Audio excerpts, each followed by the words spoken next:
Good afternoon, everyone. Thank you very much for coming here, and thank you, INCIBE, for this wonderful organization. And I would like to say hello to all those who are listening to us. First of all, I would like to ask a question. Honestly, who was in the database, who read the terms of INCIBE's website? Only one person? On streaming, you can also raise your hands, because I can see you. Okay. For those who didn't read it, there is a segment of personal data protection. You have given personal data in order to register to CyberCamp.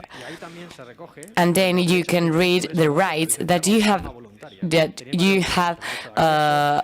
regarding your personal data, access, limitation of treatment, and so on. So you need to be aware of your rights. That's what we are going to talk about, the IoT environment. Sometimes we give data without even knowing it. Digital transformation. I'm sure I'm not going to say anything new, because this morning there were very interesting conferences on this topic. I'm just going to say that according to some analysts, the digital changes in the next 3 years are going to be key. These changes will involve new business opportunities and, of course, also risks that we need to manage. I'm going to mention only two of them, such as artificial intelligence, which recently is moving from a business environment to a home environment, because we already have local interfaces with AI that we can use to change the TV channel or to make a phone call. And the Internet of Things is a new paradigm which enables some devices to have access to Internet.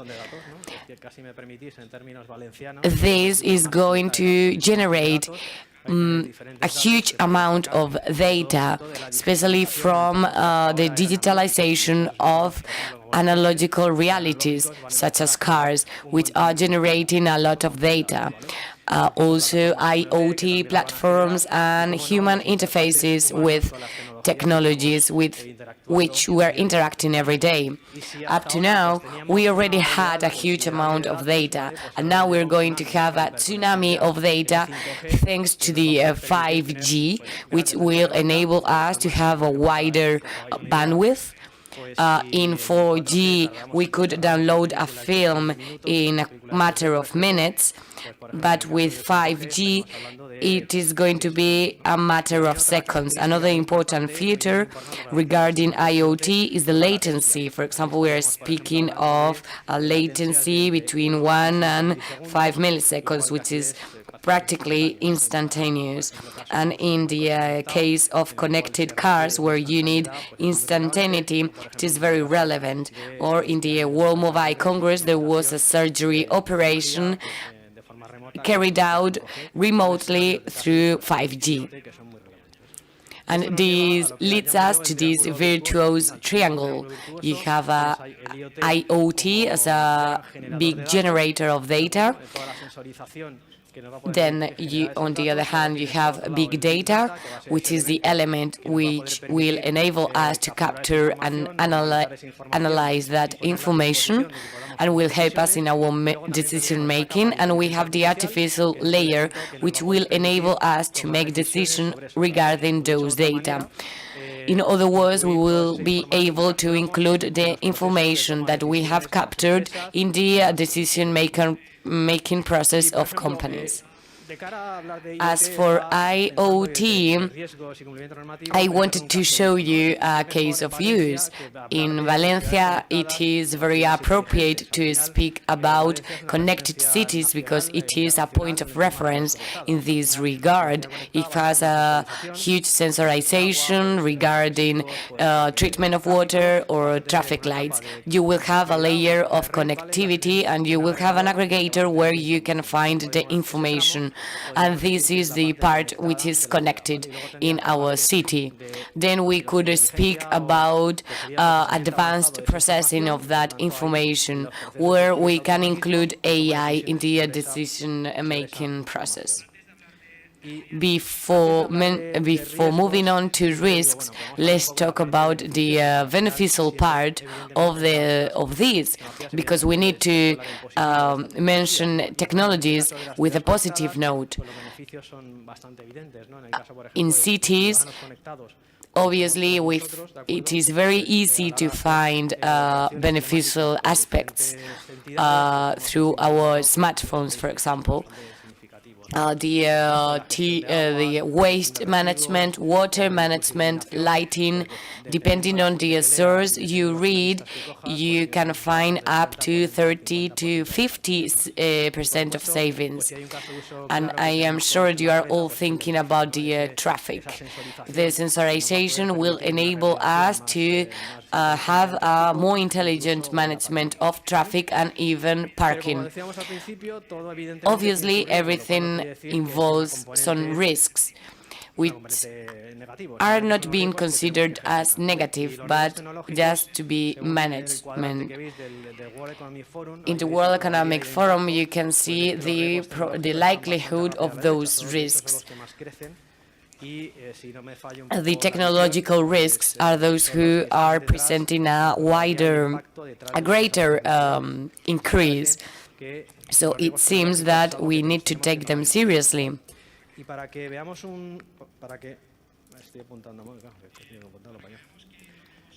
So that you see that these risks are real. As for connected cities, I wanted to show you some real examples. These are from INCIBE's newsletter. In Atlanta, a third of the applications used in the city were attacked by ransomware, and out of that 30% of them were critical infrastructure such as police forces. The ransom was not paid, and in that case, the information from the police was lost. Another one related to privacy is the typical case where you have an endpoint with a vulnerability, cyber crime. Then there is a cybercrime that accesses the database with medical track records of 1.5 million of people, including the Prime Minister of Singapore. Finally, which is similar to the first one, this is some days before Donald Trump's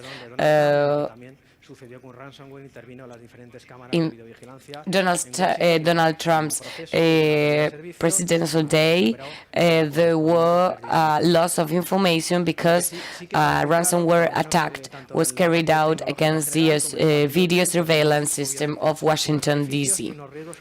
So obviously we need to manage these risks. But how can we do it? In the end, a risk consists of a threat that exploits a vulnerability and has a consequence. That would be the sequence. And if you add the impact to this vulnerability, to this likelihood, then you have the probability, the likelihood of that risk. And then we need to take a decision to analyze risk and treat them.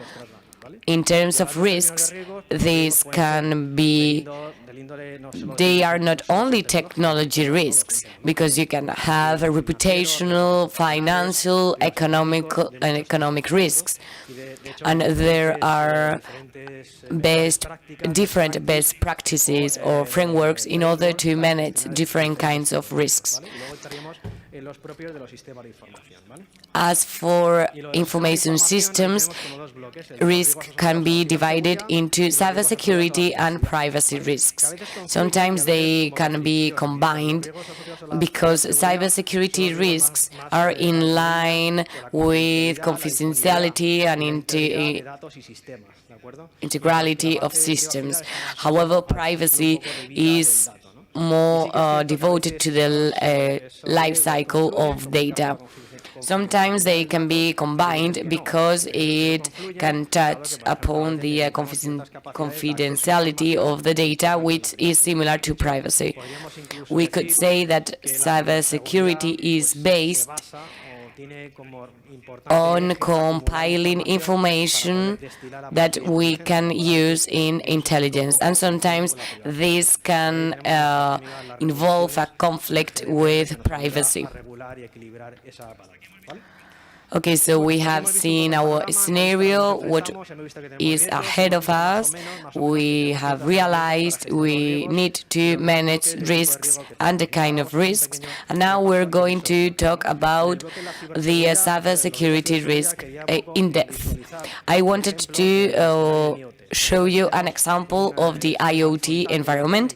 Here on the left side, you have the sensorization, the part where these scenarios, virtual security, together with physical safety, such as smart cities, lighting, water management, waste management.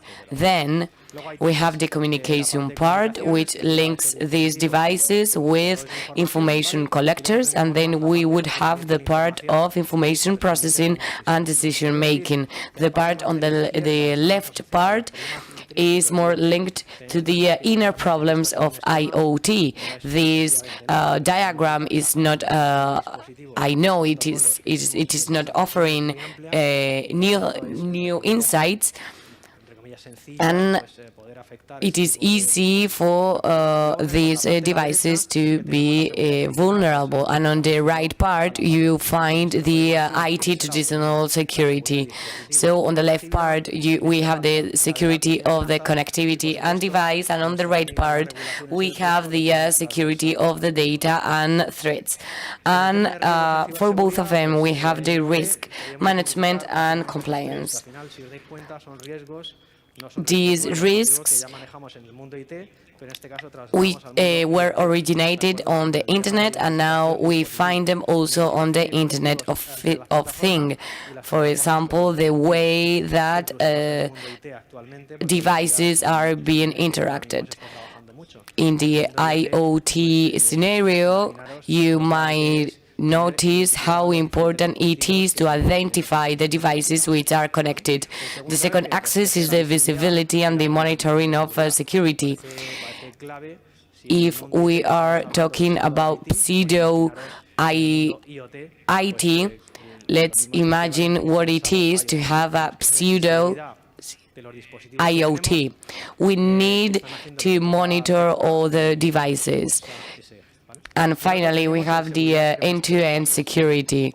We need to warranty that security. We need to be able to measure how the platform works, and so on. As for the data, we have confidentiality. It must be accessible by the users that were given permission to it, integrity and availability. These were the risks according to cybersecurity. And now we're going to move on to privacy and compliance. And I wanted to tell you about regulation. I am sure that you're thinking, oh my God, regulation, that's boring. But I'm going to show you a good example so that you can perfectly understand it. Some of you may look at this picture and think that this car was manufactured 100 years ago, but maybe it was only 50 years ago. And this is the way we were traveling. There were not safety belts. Children were seated where they wanted, and so on. From that point, the car industry started to manufacture much faster and safer cars, and the car industry realized they needed to carry out a risk analysis, because if the power of the car and the speed of the car was going to be increased, then the risks needed to be analyzed in order to reduce them. That's when seat belts appear, when tools to help driving appeared, and so on, in order to reduce risk as to reasonable levels. And then the concept of default security appeared. There were some brands which were using safety and security as an advantage when selling their vehicles. Another important point is the privacy paradox. This data come from the from Fundación Telefónica, and I am sure if I ask you, are you worried of your pictures being stolen? And everyone will raise their hands. Actually, in the end, we are not that worried. I mean, this is the privacy paradox. If we are asked, we're worried, and we would say we're worried, but in the end, we're sharing pictures all the time in social networks, and it is important to have that in mind. I wanted to mention 5 basic considerations in terms of privacy in IoT environments. First one is the flux of information. Let's imagine an IoT environment. The information generated by sensors, a waste sensor, a traffic sensor, a water sensor. This information travels through different devices, so we need to have this end-to-end security. Who is going to manage that information and in which way? So we need to assess the impact of that information in order to know who can manage or not those data. Secondly, we have the permission of processing, which means only the person that has been given permission by the owner of data can access that information. If you have given some data, as you have given your personal data here in CyberCamp, you are the owner of data, and only those whom you have given permission to should be able to access those data. Thirdly, we need to have different interfaces so that owners of data can access that information and can exert their rights over those data. Fourthly, we need to implement different technical measures in data protection or from the elimination of personal data. That's the pseudo-anonymization. Finally, we have audits and compliance in order to see if we meet all the regulations. There is a huge increase in IoT environments. So regulation in this sense is increasing. There are 2 blocks. One would be the best practices. These are very light documents to read. They do not have 1,000 pages, do not worry. The first one comes from NIS, and it is quite relevant in terms of security and privacy. The second one comes from the National Security Centre of UK, which considers risks in home IoT environments. And the third one comes from INCIBE, which has published some good practices in recently. And I have also included one according to security of IoT. These are very vertical guidelines which are very interesting, but then we are moving on to compliance regulations that could be applied to IoT environments. We have some general ones which we will touch upon, and I wanted to highlight a technical specification from ETSI, the 136/45, which is quite relevant because this lays the foundations on future certification processes. There is a lot of activity going going on in regulation and in certification, so that we know that those devices have been certified and do what they were manufactured to do. For example, devices not having default passwords, and so on.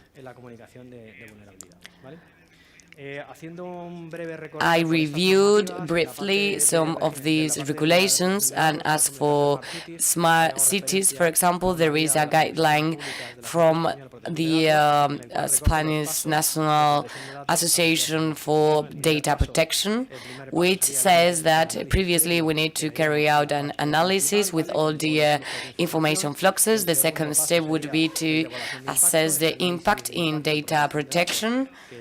And finally, after that analysis and impact evaluation, we have the minimization of data, the limitation of the conservation delay, and the treatment of the information in a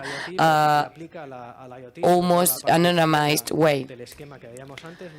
Also, we have the CE marking from the European Commission, which certifies that the device or product is secure, environmentally friendly. It has several categories, and if in your IoT environment you are using these kind of devices, you need to have the CE marking associated to them. Another regulation that can be applied to the systems is called NIS, which is a European regulation which can be applied according to your categorization.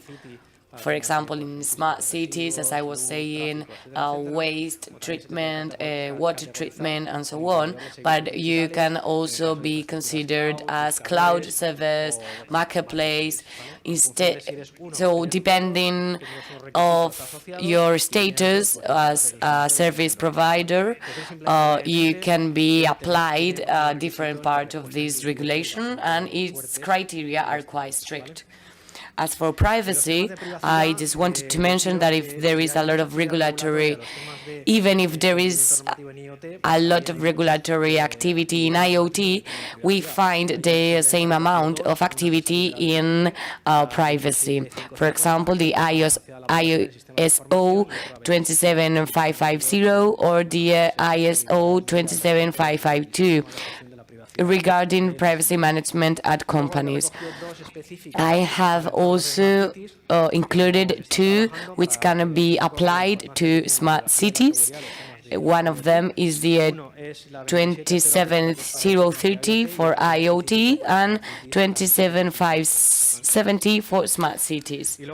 Finally, this is the national regulatory system, which can be applied to all the administration, local, regional, and national administrations.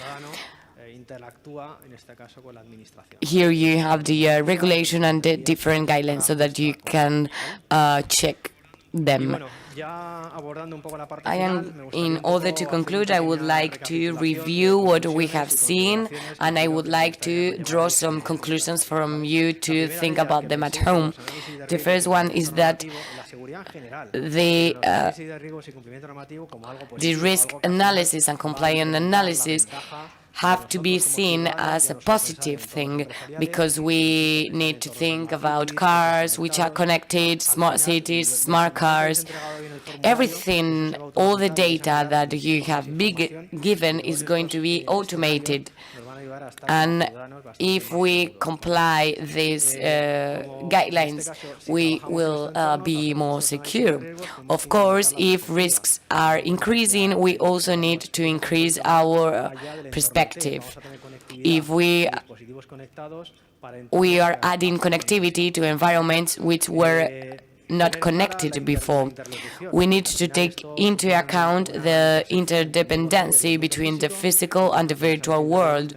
So we need to be in connection with different elements.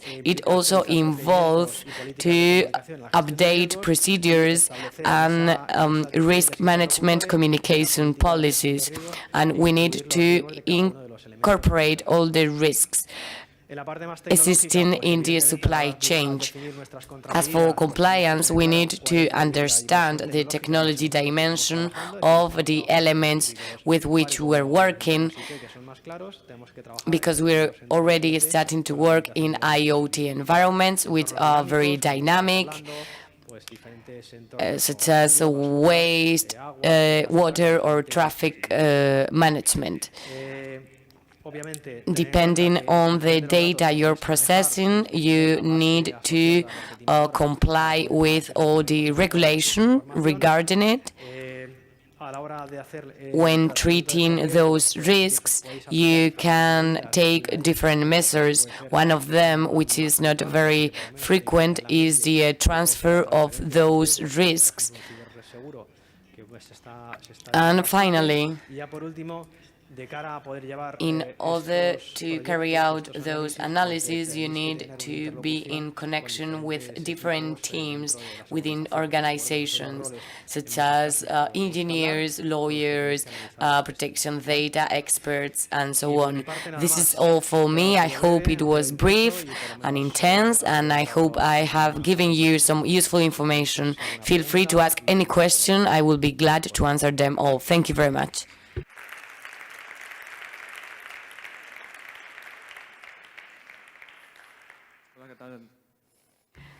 Hello, can you hear me?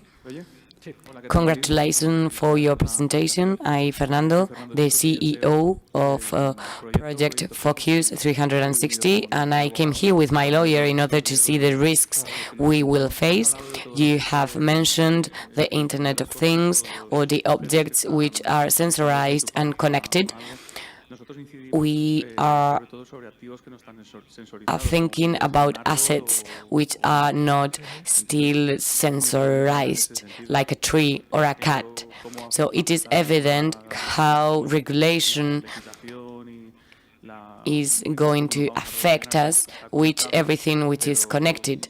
However, what is connected is only 1% of all the assets of smart cities. Yeah, indeed. Thank you for your question, first of all. I think it shows how many things which are connected.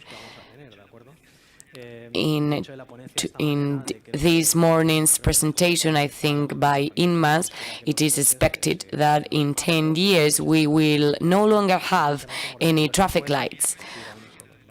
In line with that, the analysis that we have carried out, we are seeing an increasing regulatory activity. Is it a very general information, such as the GDPR, that in the end are general rules which are being applied to this field? Nowadays, there is a lot of activity going on connected devices. So we need to review the regulations on non-connected assets. I think people are now being aware of how to apply the NIS regulation or the GDPR regulation. Any other question or comments or thoughts? No? Then that's all. Thank you very much. Muchísimas gracias a ti, David. Muchísimas gracias a ti, David. Thank you.